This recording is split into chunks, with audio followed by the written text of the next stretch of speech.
Hello and welcome to Keto A Go Go. In this, the first of a three-part investigation, as in I've made 3 videos, of how to get your keto diet up and running, we'll be looking at what you should be buying and what you should be leaving on the supermarket shelves.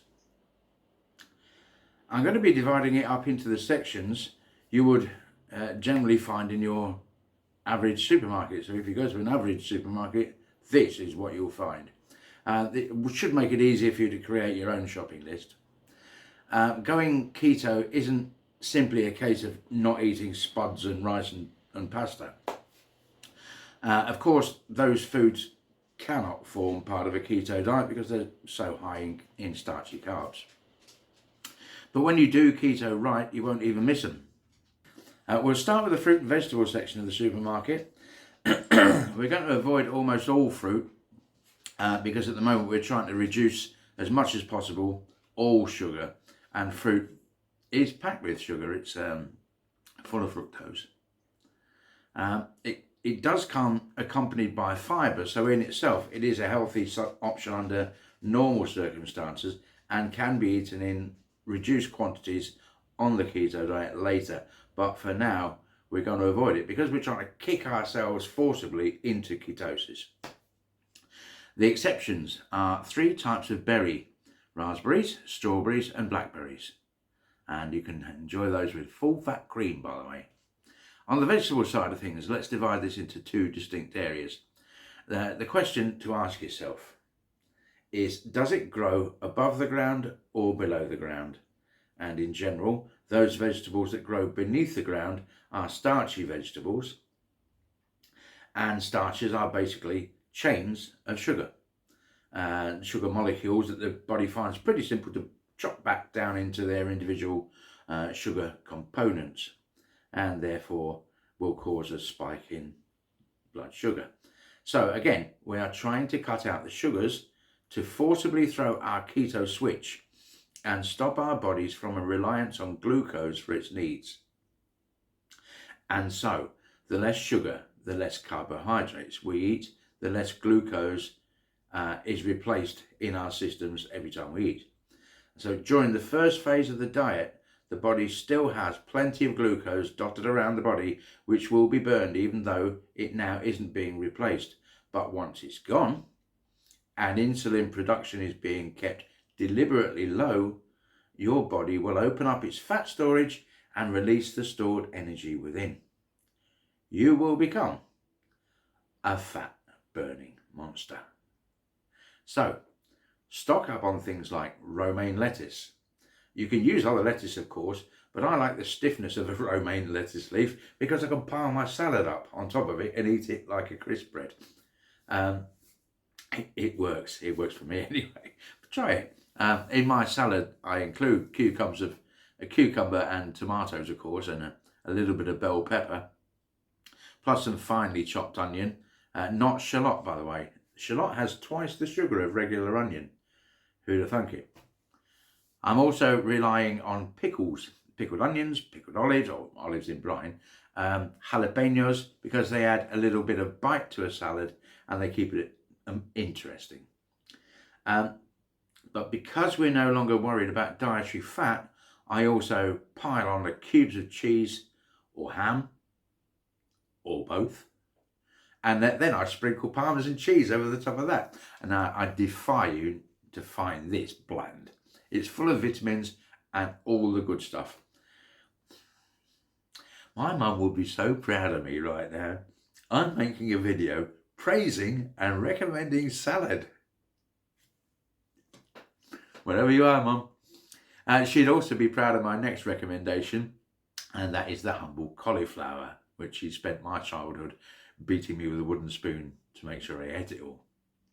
So, to a keto follower, cauliflower is king. It can be turned into a tastier version of mashed potatoes, if you like, that's better than any mashed potato you ever tried. I could devote, and probably will, an entire video to the versatility of cauliflower. This probably be premiered in Leicester Square or something. But one of my favourite dishes is Keto Coli Queso. Most people know of cauliflower cheese, but my recipe blows it away. Because instead of using a bland cheddar cheese, I use some manchego, queso español, the salty sheep milk cheese from Spain. I also use bacon, of course, but I split that half and half with chorizo. By the way, it's not chorizo, it's chorizo for its paprika kick. I also pop in some chopped asparagus and some green beans to fill in the gaps in between. And my sauce is made with whole milk, a dash of cream as well, no salt, but black pepper and a spoonful of whole grain or Dijon mustard. Before keto, we spent our lives eliminating all this fat from our diets and ended up not satisfied with our food. But now the shackles are off, and a previously emasculated, diluted, weakened dish like cauliflower cheese can be restored to its former glory and given a bit of a turbo boost by making my keto queso recipe. I will make a video of it before the winter, which doesn't seem to be far away today. You might want a second helping, but you won't be raiding the fridge later in the evening, guaranteed. As I mentioned, asparagus is on the list, as are many of the varieties of cabbages and greens, peas and beans, sprouts, artichokes, courgettes, also known as zucchini, okra, and of course one of my favourites, all kinds of mushroom. Well, not the deadly ones, but you understand what I'm saying. You can tuck into endives, endives, watercress, celery and spinach, and all other kinds of lettuce. Broccoli, fennel, turnips, radishes too. So, plenty of fruit and veg available to you. Moving on to the meat and produce, it's all changed once again.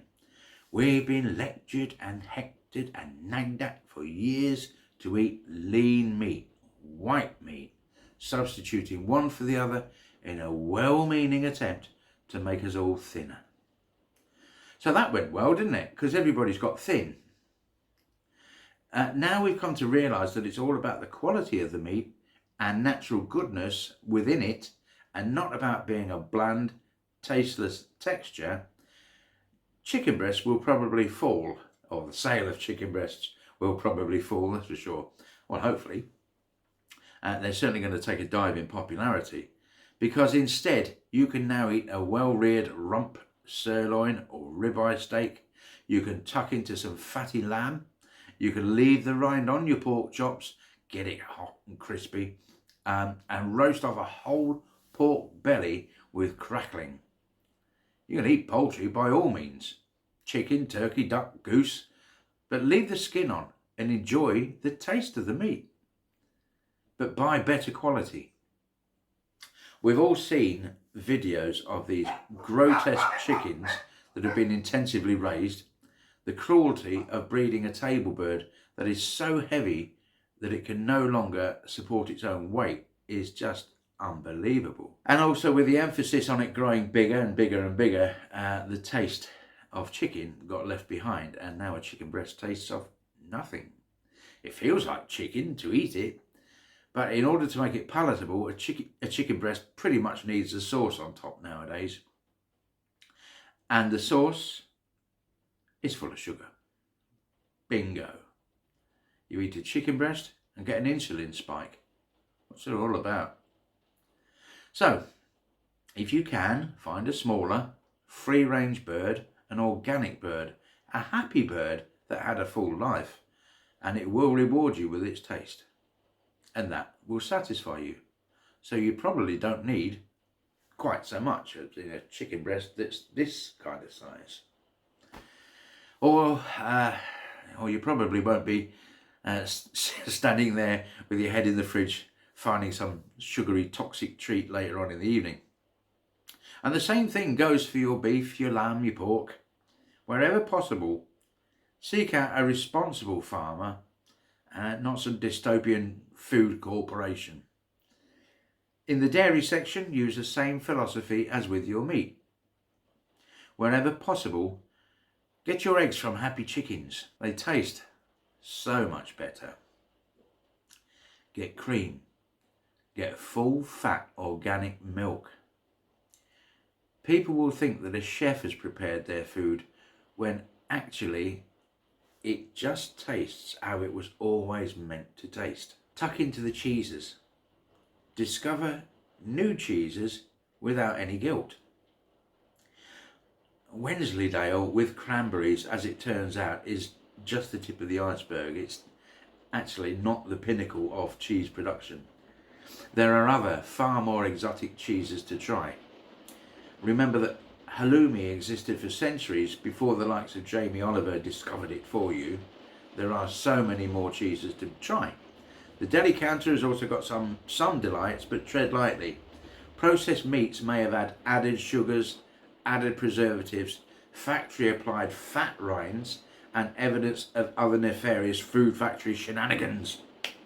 Bacon is still the same, but with smoked bacon often not actually being smoked, but having the flavour applied to it by a sprayer. Sausages, best avoided unless on your travels you meet someone who prepares their own sausages and at least has a modicum of responsibility for what they're producing. On a diet where sugar needs to be minimised, anything that went into one door of a factory and came out with a sticker saying farm fresh on it should probably be avoided, and certainly so without knowing all of the ingredients used in its production. On the fish counter, you can pretty much enjoy anything and everything, but trying to put emphasis on the oily fish such as salmon, trout, mackerel and the like. One thing that needs to be stressed is for you to avoid vegetable oils at all costs.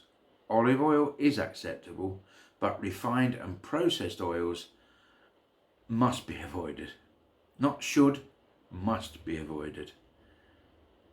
If you're partial to tinned fish, read the label. If it's packed in oil, apart from olive oil, leave it on the shelf. I tend to choose mine in brine wherever possible, and my mackerel tins in tomato sauce because I can never seem to find it in brine. Another thing to tuck into are nuts, with Brazils, macadamias and pecan nuts particularly good, and pickled veggies in jars. If your intermittent fasting clock allows, you might fancy a nibble on these instead of half a packet of chocolate digestive biscuits. I also recommend hot drinks such as OXO cubes or stock cubes to break the monotony of tea and coffee. So look, as you can see, there's plenty to choose from, and I'm really only scratching the surface here. And there's no excuse not to enjoy a plate full of goodness. A lot of people have this idea, but there's no reason to think of it being a restrictive, unimaginative diet that plonks a plate full of meat on in front of you. This is not the Atkins diet. The Atkins diet was eat loads of meat and nothing else, and basically clogged you up. But going keto is a change for the rest of your life, if you like, because carbohydrates have caused us so much damage when we ate them to excess. Because refined, processed, manipulated food has proved to be so toxic to us, we need to change. And who would have imagined that in order to progress, we should be turning the clock back? From farm to table, as quickly and as simply as possible. Bon appetit. Thanks for watching. Chat soon.